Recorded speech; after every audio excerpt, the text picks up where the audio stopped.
el hecho más grave que ocurrió la semana pasada fue el decreto 87 del 2026 del gobierno de Javier Milei, donde se resuelve retirar al Estado de la querella en la que se investigaba malversación de fondos, incumplimiento de deberes de funcionario público, fuga de capitales, respecto al endeudamiento gravoso que tomó el gobierno de Mauricio Macri en 2018 de 45.500 millones de dólares, que fue sin autorización del Congreso, sin auditoría técnica del Banco Central, y donde hubo una instrucción dada por el presidente de aquel entonces, Alberto Fernández, durante la asamblea anunciada durante la Asamblea Legislativa del 2021 y finalmente ejecutada por la Oficina Anticorrupción el 12 de marzo del 2021, mediante el cual en el Juzgado Federal número 5 de la doctora María Eugenia Capuchetti se llevó adelante esta investigación que imputaba a Mauricio Macri y el gabinete que estaba vinculado, digamos, a este endeudamiento gravoso,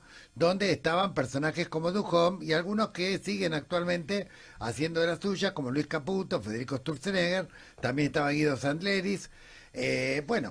Durante los 5 años que duró esta causa judicial, hasta el decreto del 6 de febrero que sacó Milei y la resolución absurda de la jueza de pretender precipitadamente archivarlo, no se citó a nadie indagatoria, pese a que hubo informes contundentes de la CIGEN, de la auditoría, auditorías del Banco Central, y bueno, nada de esto evidentemente se tuvo en cuenta, la causa avanzó a paso de tortuga, avanzó, digamos, es un decir, digamos, porque en realidad prácticamente estaba siempre en el mismo punto, y la verdad que hoy pende de un hilo, pende del hilo de la apelación que hizo el fiscal Franco Picardi ante la sala de apelación de la Cámara Federal, y estamos hablando concretamente de la estafa más importante del siglo, del endeudamiento más gravoso que pudo haber tomado un país con el Fondo Monetario, y curiosamente hasta el propio Fondo Monetario en diciembre del 2021 terminó admitiendo que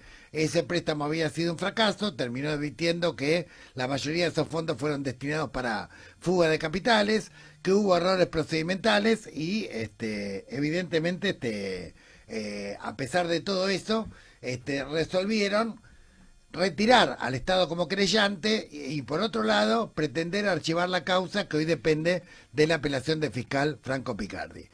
¿Quién instruyó esa causa? ¿Quién, como presidente de la Nación, quién dio instrucciones a Procuradora, Oficina Anticorrupción, para avanzar en esa causa? Fue el entonces presidente Alberto Fernández, con quien tenemos el gusto hoy de charlar en Laudatistas, el programa de la Alameda. ¿Cómo estás, Alberto? ¿Qué tal, Gustavo? Un gusto verte. ¿Cómo estás? Bien, muy bien. Bueno, muchas gracias por atendernos y bueno, a ver, ¿qué reflexiones te suscitó la semana pasada el decreto de Milei de retirar al Estado como querellante, la resolución de Capuchetti, después de no haber citado a nadie de indagatoria a pesar de los contundentes informes que tuvo? ¿Cuál fue tu primera reflexión al respecto? No, a ver, lo que me parece es que la Argentina perdió una oportunidad única por intentar, hacer las cosas bien, simplemente, ¿no?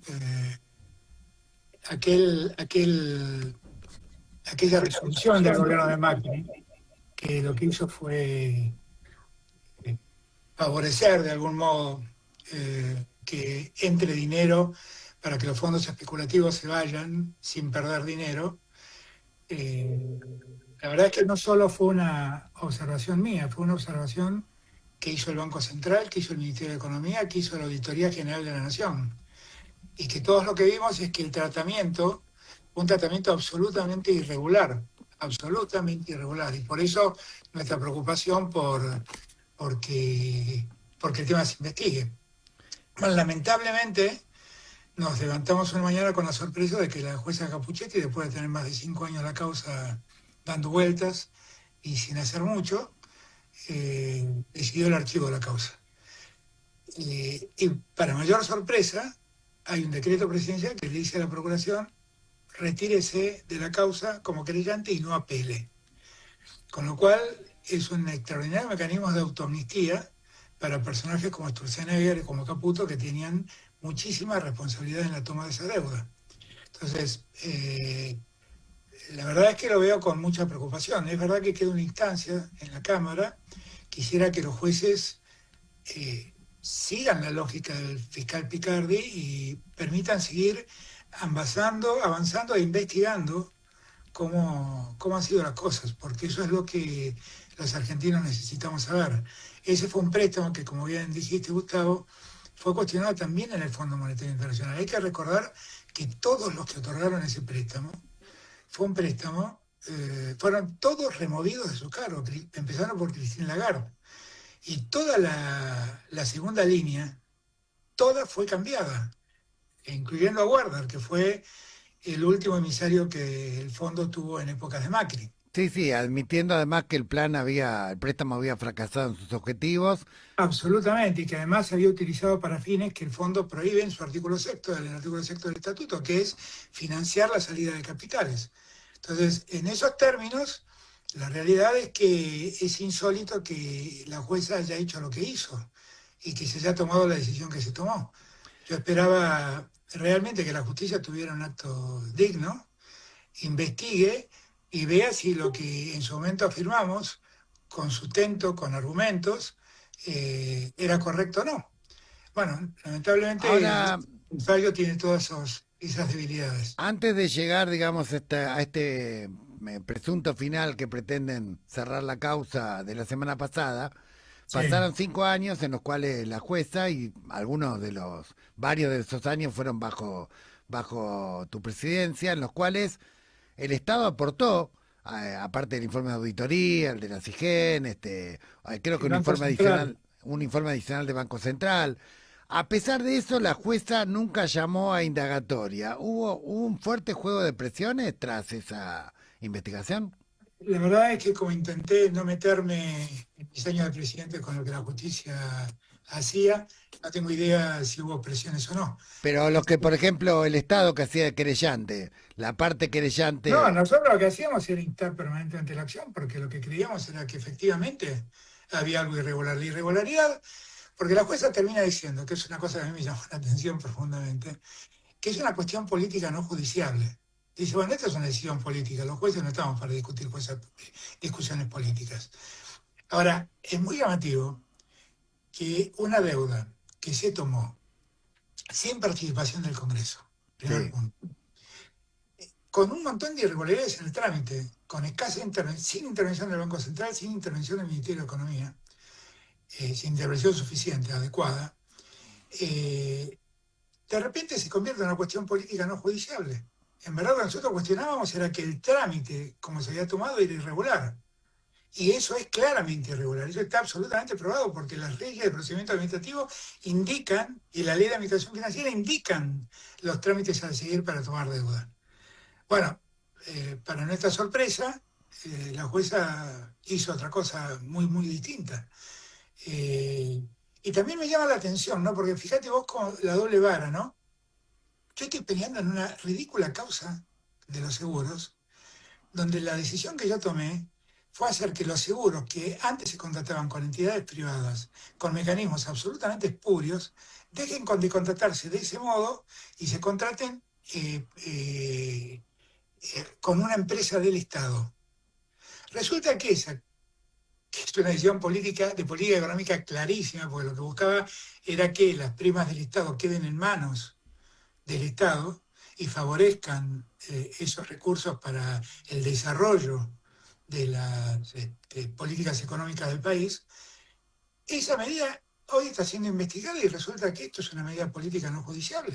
no, es ridículo. Y aparte, si uno tiene en cuenta incluso la causa mediante la cual arbitrariamente Cristina está detenida, Bueno, no, eso ni hablar, eso ni claro, hablar. es absolutamente ridículo. Yo la verdad es que es un tema casi que ya me he cansado de decirlo, porque la verdad es que yo empecé a plantear el tema de la causa vialidad antes de que yo volviera a hablar con Cristina. En el año 2017, cuando empezó esta causa, yo decía que esta causa era un disparate y que pretender imputarla a Cristina de esta causa era un disparate aún mayor, porque que un presidente lo quieren involucrar con licitaciones es algo ridículo, porque además hay como viste, dos sistemas normativos en pugna.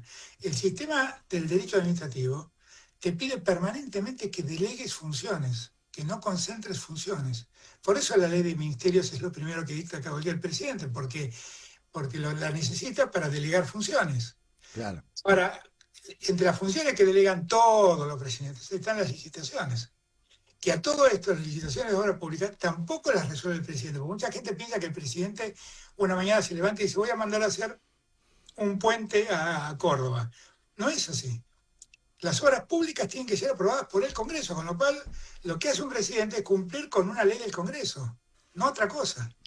Ahora, la coincidencia en resoluciones respecto al decreto de Milei de retirar al Estado como querellante en esta causa y de la jueza Capuchetti de tratar de apresurarse precipitadamente en archivarla, ¿a qué le atribuís? Esa convergencia. ¿Es una No, casualidad? ¿Es azarosa? ¿Es producto de determinadas manipulaciones que hay tras las bambalinas de lo que estamos viendo en la superficie? mira, tengo la impresión que lo que ocurre es que finalmente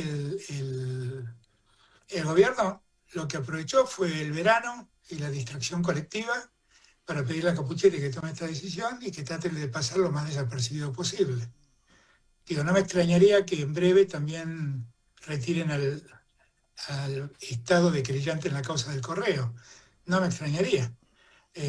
Ahora, es un mecanismo de impunidad, como pocas veces vi, porque en el fondo es tan irregular como la autoamnistía que se habían dictado los militares antes de Más o Febrero. menos. Sí, sí, Es sí. más o menos lo mismo, ¿no? Sí. Es los que están en la picota en esa causa, de repente aparecen corridos de la causa y, y, y además eh, haciendo que el Estado, que fue el denunciante, no apele, que se retire de su rol de creyente y no apele.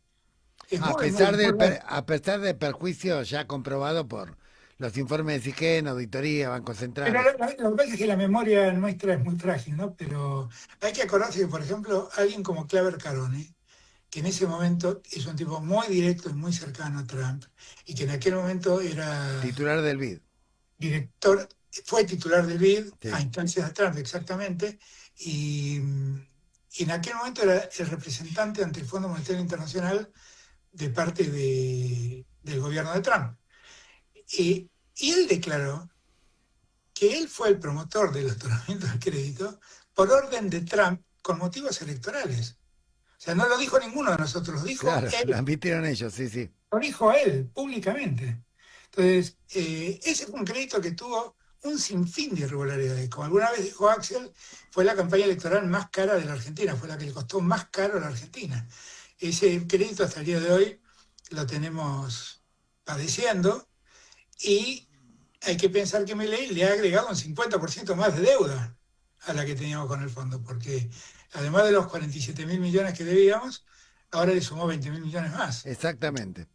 Ahora, cuando ustedes, cuando vos instruiste la denuncia, instruiste que se haga la denuncia, que se formaliza el 12 de marzo del 2021, este, mientras tanto recuerdo que se estaba renegociando condiciones con el Fondo Monetario y, bueno, y había por parte del organismo internacional, multilateral, algún tipo de presión respecto a esa causa. Presión que recibieran ustedes, me refiero. No, no, pero además el Fondo Monetario Internacional inició una investigación interna Sí, por esto, cuyo resultado no sé si finalmente existe o no existe.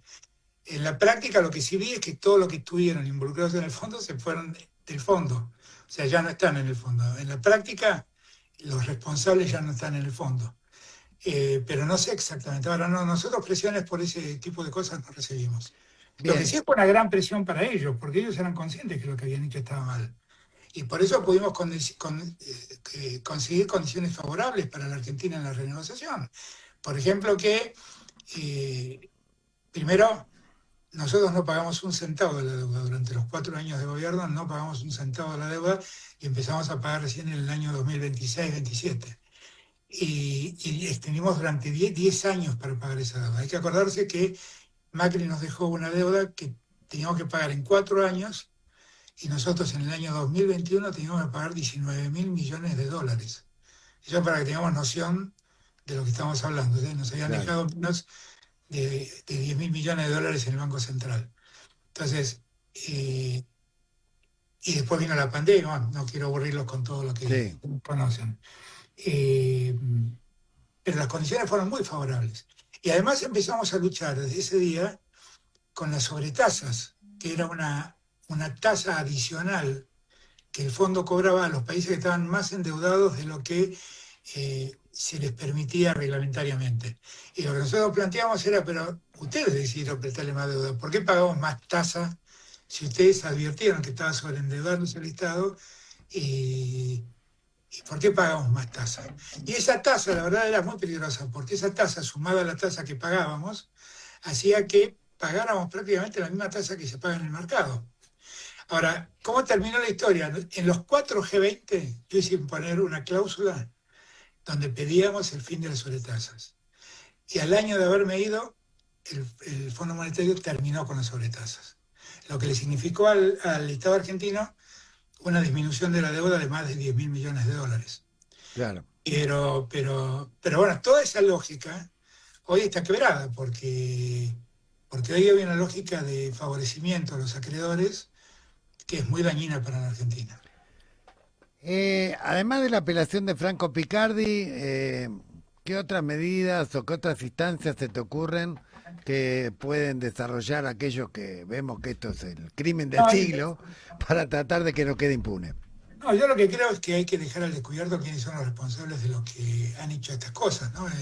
No solamente en el mundo político, sino también en el mundo eh, judicial, porque ahí está el verdadero tema, ¿no? Porque el mundo judicial silenciosamente sacó esta resolución. Después está el efecto de la no operación, pero lo primero es el fallo de Capuchetti. Sí, claro. Dejar Sí. en claro quién es cada uno y pedir que por favor exigirle a la justicia que actúe dignamente y con una sola vara. Insisto en este punto, con una sola vara, ¿no?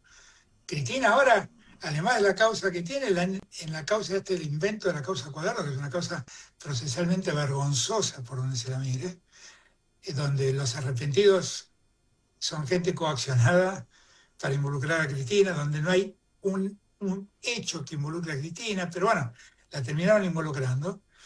Eh, yo creo que hay que en algún punto decir, basta, paremos con esta locura, porque esto es un delirio.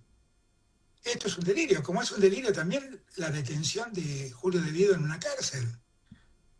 ¿Y por qué te También. parece, a ver, Alberto, y ahora ya con el tiempo transcurrido, qué errores cometimos para no poder tener un procurador que no sea subrogante y muy manipulable?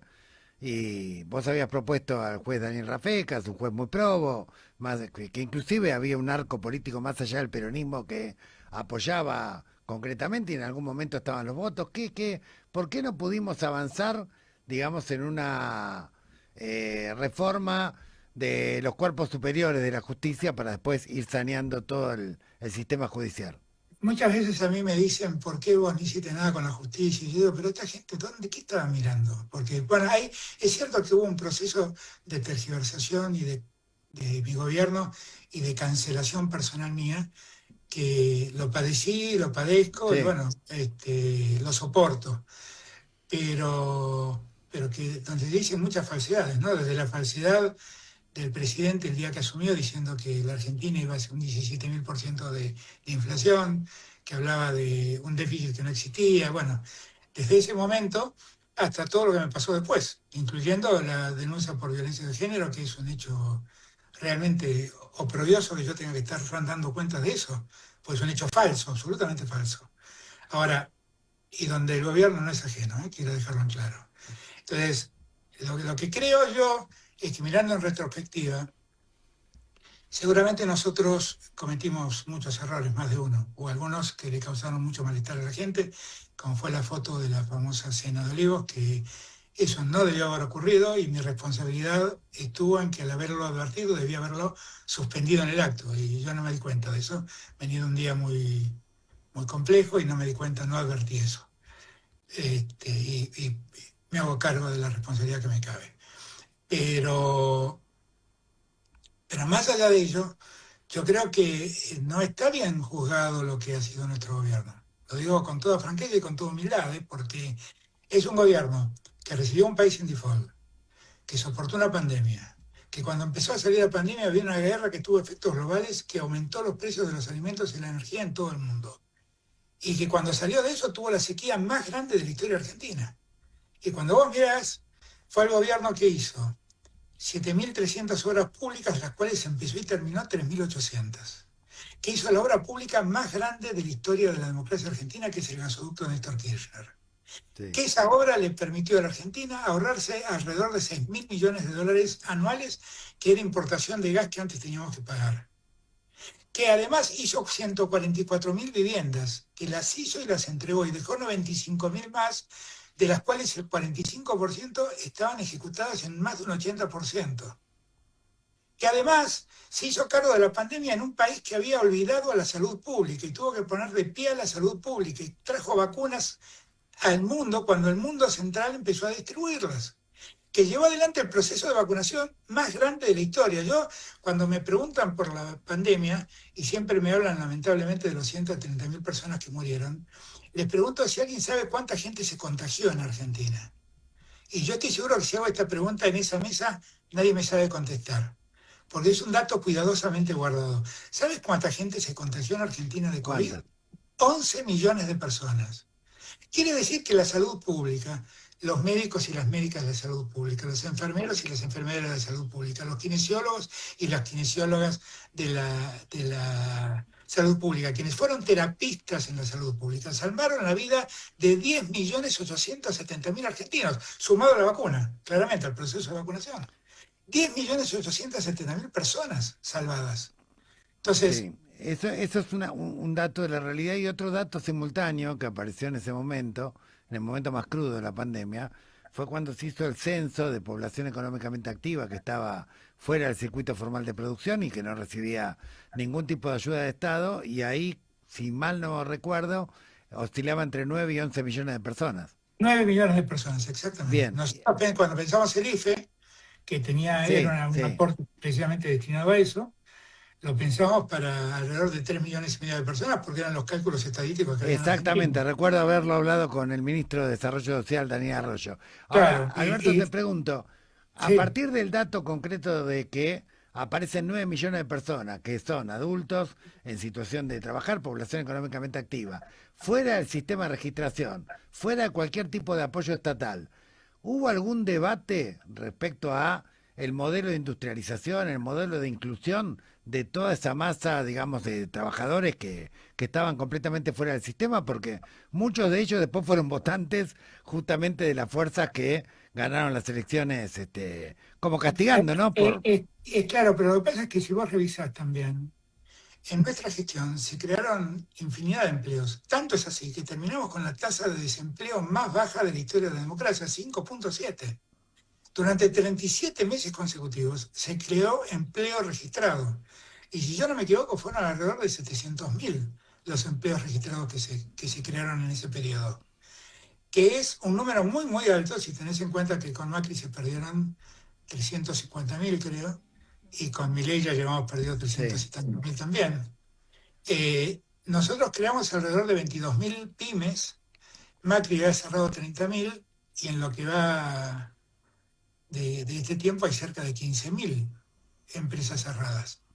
Y, y lo que creo es que ahí no hubo una valoración suficiente. Es verdad, porque tampoco quiero dejar pasar esto por alto, que el último año, como consecuencia de la sequía, tuvimos un problema inflacionario que no pudimos contener, porque la pérdida de 6.000 millones de dólares de reserva es mucha plata, es mucha, mucha plata.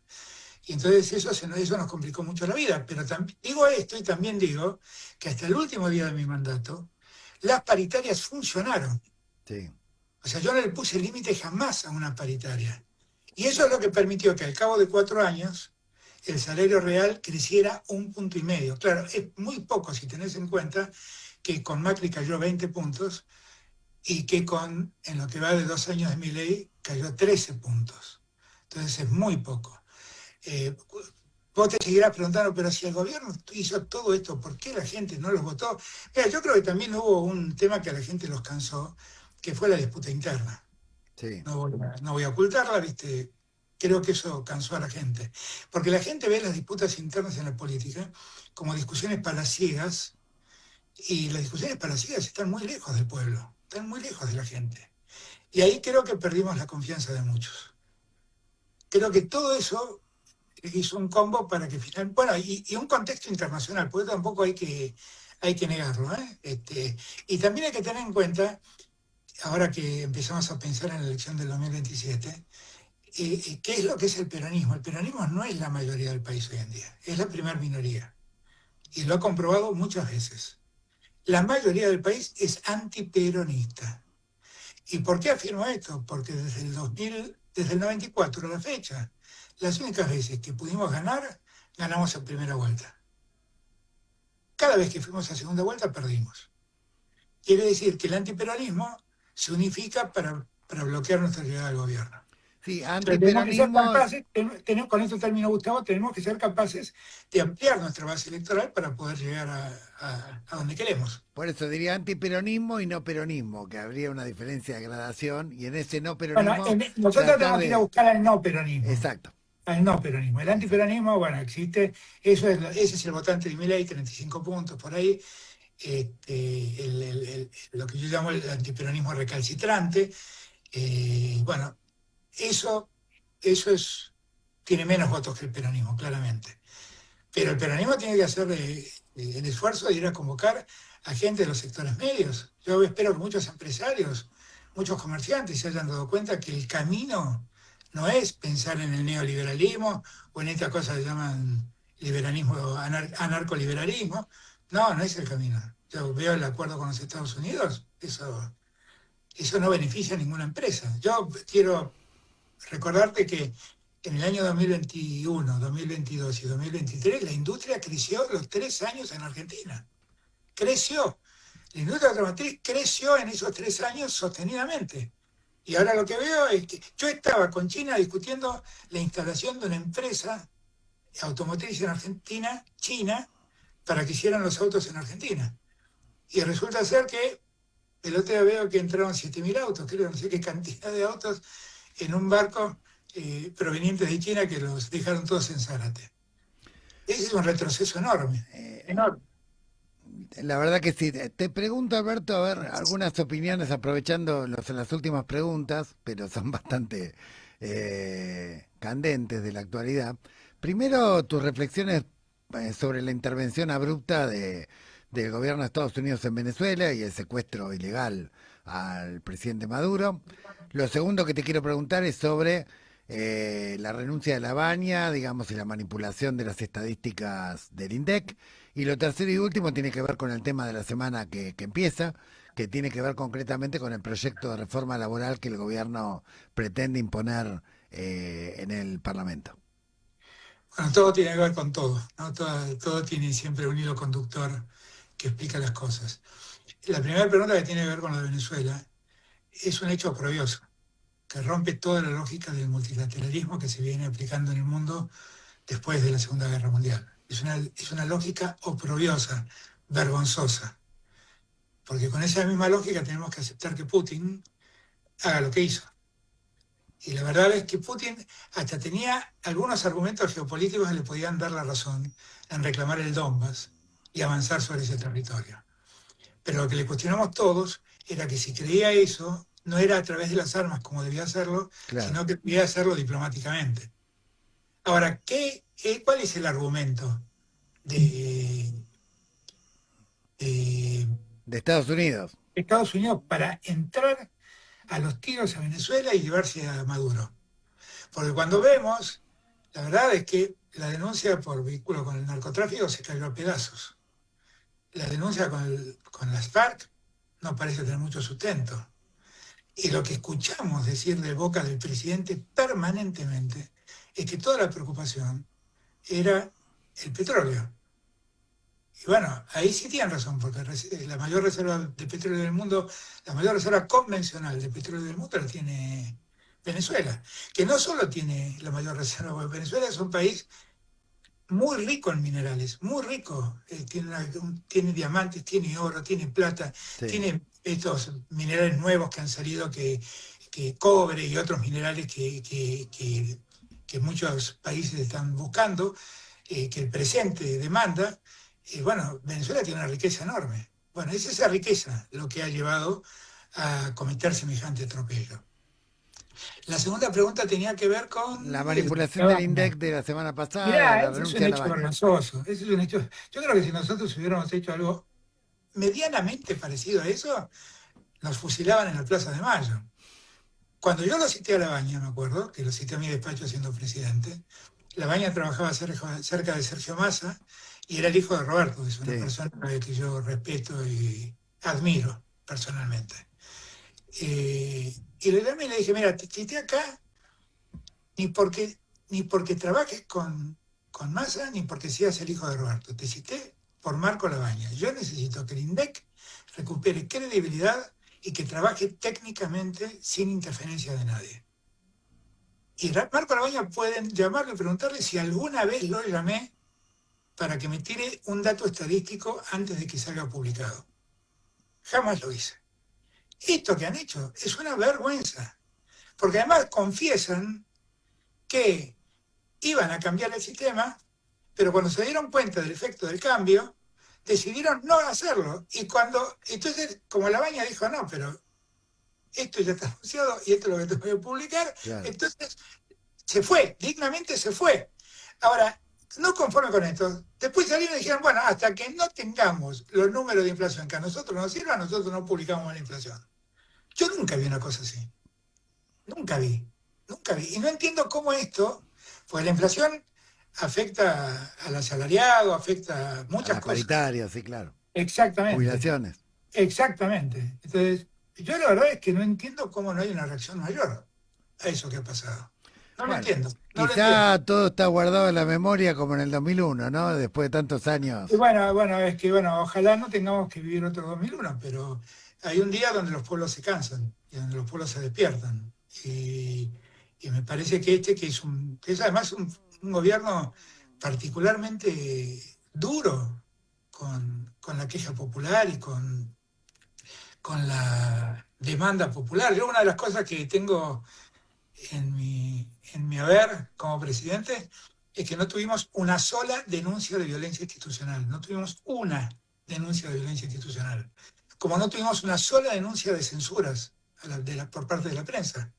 Y todo funcionó a pleno, todo funcionó a pleno, con los costos que tuve que pagar, ¿eh? Yo Sí, lo claro, tengo claro, claro. pero todo funcionó a pleno. La última pregunta tenía que ver con la ley de Con la reforma reforma laboral. laboral, el debate Mira, que... eso tiene la misma lógica que tiene todo, ¿viste? Cuando quieren bajar ganancias para favorecer a los ricos, cuando bajaron bienes personales para beneficiar a los poderosos, quieren seguir beneficiándolos a través de una baja de costo que es el supuesto costo laboral. Y la verdad, eso es una infamia. Eso es una infamia.